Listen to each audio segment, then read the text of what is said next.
আমরা জয়পুরহাটে 2টি আসনে 2 জন সুযোগ্য প্রার্থীকে দিয়েছি।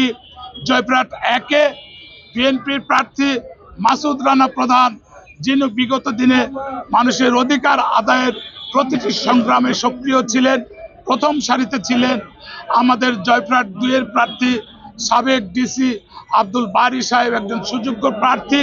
আমরা আশা প্রকাশ করছি জয়পুরহাট 1 এবং 2-এ বিগত দিনের ভোটের রীতি অনুযায়ী বিপুল ভোটের এই এলাকার জনগণ ধানের শীষের প্রার্থীদের বিজয়ী করবেন এই প্রত্যাশা করছি।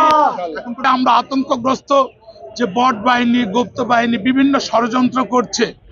আমরা চেষ্টা করছি একটি সুন্দর সুশৃঙ্খল পরিবেশের মধ্য দিয়ে যেন মানুষ উৎসাহ উদ্দীপনার মধ্য দিয়ে আজকে 17 বছর পরে যে ভোটাধিকার ফিরে এসেছে সেই ভোট যাতে প্রয়োগ করতে পারে সেই প্রত্যাশা করছি।